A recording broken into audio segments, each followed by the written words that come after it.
All right, so today we are going to be going over some tips on how to get better at Dragon Ball Legends. This can really be applied to PvP or PvE, so stay tuned. Hey guys, how's it hanging everybody? This is Stormpal, and first let's talk about sidestepping properly. The tutorial tells you to tap all of your different cards all in succession, and it's not necessarily wrong, but you will do a lot better if after every single card you swipe up and then to the left or the right just a little bit and then do your next card. And what this does is it builds up your ki, and it also gives you more time to draw more cards. So instead of only being able to do like 4 cards max on a combo, you have the potential to do a few more at the end of that combo as well. And it also fills up your vanish gauge. So if you just recently vanished and then you get the opportunity to do a combo, this will, make it a little bit easier for you to fill up your vanishing gauge and be able to vanish again soon. I'm gonna go ahead and address this now before somebody else in the comments beats me to it. Technically,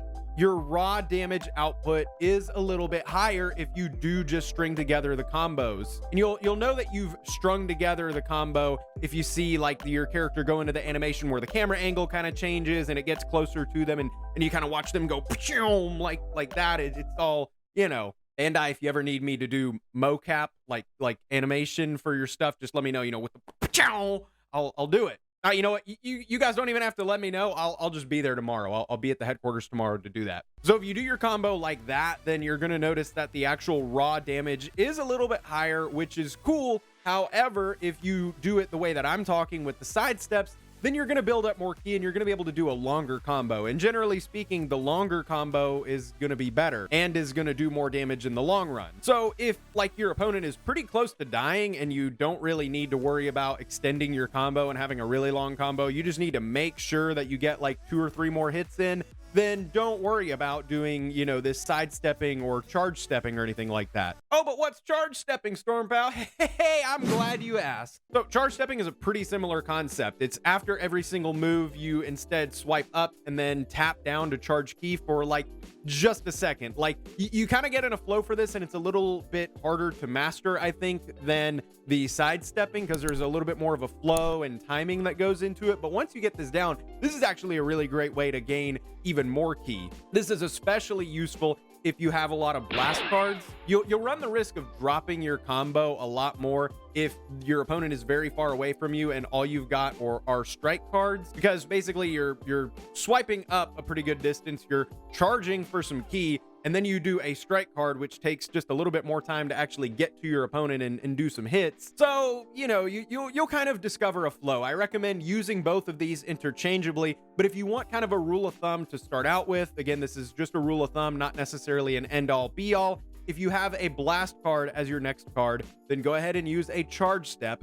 If it is a strike card, then you're going to want to do the side step. Certain things will play into this. If there's a really bad connection, you may just want to go ahead and string the combo together normally, because you may not want to leave any room for error or bad timing in the connection that may cause you to drop your combo when it may or may not necessarily be your fault. So take everything there with a grain of salt. Now, here is a really quick tip on vanishing. So I've mentioned that a little bit earlier, and if you don't know, basically if you see the little exclamation point above your character, that means that you can vanish the move that you're about to get hit with. So make sure that if you see that, you are swiping left and right constantly. Even if you're like in the middle of an animation, like you just got hurt, but that thing pops up, go ahead and start swiping so that way the instant, the first frame that your character is available, they're going to vanish and not get hit by that move. Your vanishing gauge fills up just a little bit over time, so you can't use it back to back to back, but if you do see that exclamation point, then that means you can go ahead and vanish. And one other thing that can instantly refill your vanishing gauge is switching characters.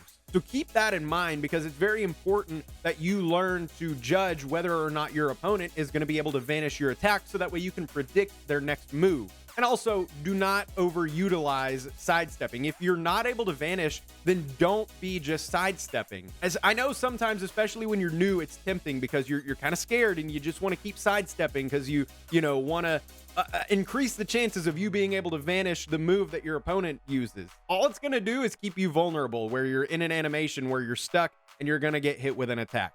Don't do it. Only sidestep when you have that little exclamation point and you're able to vanish and attack, or if you're doing the combo thing like what we talked about earlier. Now here is where that anticipation and prediction comes in. There's a thing called guard canceling, and basically what that is if you are fairly sure that your opponent is about to vanish the attack that you're doing, and this specifically applies to key blast attacks, if you're very sure that they are going to vanish that, then you can go ahead and start swiping up on your screen like this while your blast card is firing. So that way, the instant that your animation is done and they vanish, you dash forward and you're able to go ahead and continue a combo. This takes quite a bit of practice and you will not get it your first couple times. So, maybe hop into training match just to, get a feel for it. And again, connection can play into it as well. If you're playing against a really laggy opponent, maybe don't try this at home. But it's a great way to turn things around, and instead of them vanishing and then attacking you, instead, they still vanish and then you've hit them with an attack as well. Now, this is something that I still struggle with a little bit, but I am learning and I'm happy to share this with you. And it's, what do you do after you vanish? I know sometimes you vanish the attack and you're like, haha, sucker, I gotcha, you didn't get me. And then you're just kind of like, oh crap. What do I do now? I didn't think I would make it this far. Because naturally your instinct after you vanish is to go ahead and hit them with a card. And then it almost never fails.